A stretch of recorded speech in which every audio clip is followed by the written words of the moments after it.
Welcome to Crisis in Perception.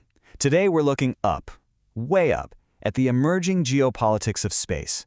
We're going to use the book Scramble for the Skies as our guide to really unpack the system that's taking shape above our heads. So yeah, for this explainer, we're diving deep into Scramble for the Skies. Think of it as our blueprint. The book does a fantastic job of laying out the great power competition to control the resources of outer space, and it gives us a really clear lens to see what's actually going on up there. So, what is the system we're really looking at?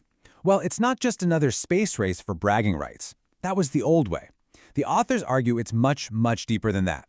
It's the political economy of extraterrestrial resource competition. It's about wealth, it's about power, and ultimately it's about who gets to write the rules for humanity's next great frontier. To really get a handle on this, let's use a metaphor. Picture a giant strategic chessboard, but instead of ending at the edges of the board, it now extends all the way out into space. Every single move, whether it's building a lunar base, creating a new space command, or passing a mining law, it isn't just about capturing that one square. No, it's all about getting positional leverage in a much, much bigger game. So here's our game plan for today. We're going to look at this new great game in space, figure out what the prizes even are, check out the opening moves that are already happening, break down the feedback loop that keeps the whole thing going, and then connect it all back to a much older pattern from our own history. All right, let's start with the great game above. And the most important thing to get right off the bat is that the competition happening today, it's completely different from what we saw during the Cold War. And this, right here, shows you just how much has changed. The old race was basically an ideological duel. US versus the USSR, all fought for prestige, who could be first. But the new Scramble, it's a whole different animal. We're talking about a multi-sided competition between lots of different great and even middle powers, all fighting for actual economic resources and raw military power. The game is totally changed. Okay, so if the game is different, what are the players trying to win? Let's take a look at the incentives that are driving this whole new celestial chess match. According to the book, it really boils down to four primary drivers. First, the incredible potential for resource extraction.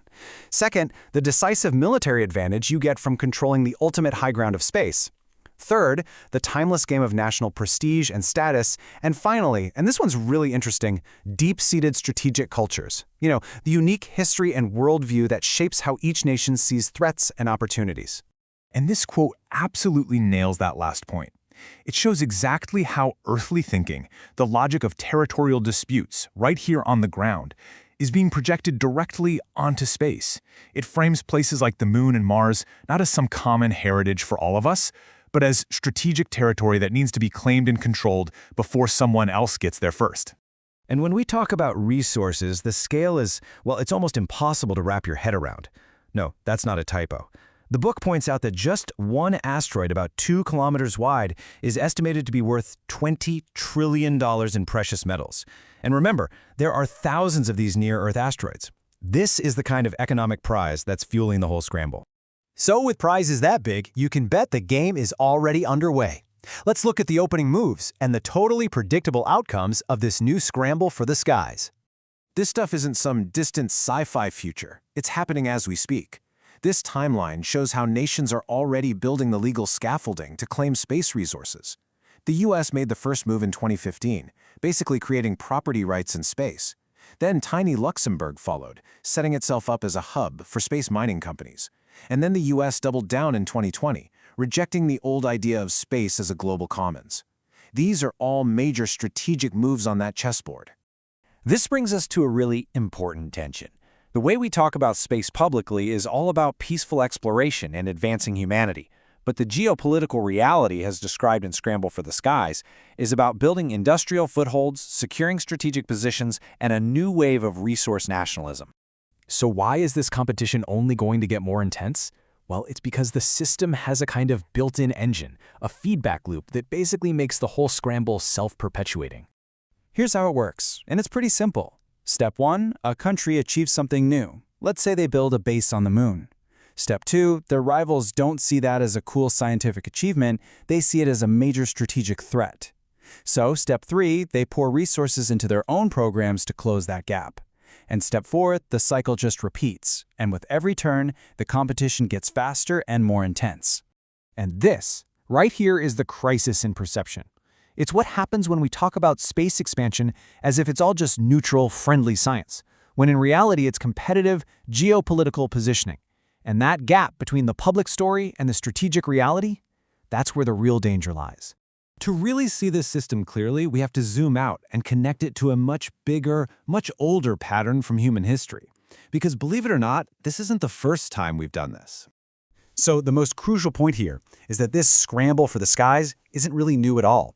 The behaviors we're seeing, this rush for resources, the strategic posturing, the legal maneuvering, it's just a repeat of historical patterns. It's the scramble for Africa. It's the colonization of the New World. It's just playing out on a new, much bigger frontier. The authors put it perfectly with this quote. As soon as we start thinking of space as just another geography, well then we should expect nations to behave just like they always have in new territories, like colonial powers jockeying for an edge. The playbook is old, only the territory is new. And all this leaves us with one final and really critical question. We know the chessboard is getting bigger, extending beyond our world. But will the fundamental nature of the game, this endless competition for power, resources, and dominance, will it actually remain the same? Crisis in Perception examines how systems shape belief and how better tools help us see clearly. This project is free and publicly accessible. If you'd like to support the time, tools, and research behind Crisis in Perception, you can become a supporter on Patreon. For a longer audio-based analysis of this topic, see the deep dive linked in the description. And if you enjoy this kind of systems-level analysis, please like, subscribe, and comment with books or topics you'd like us to explore next.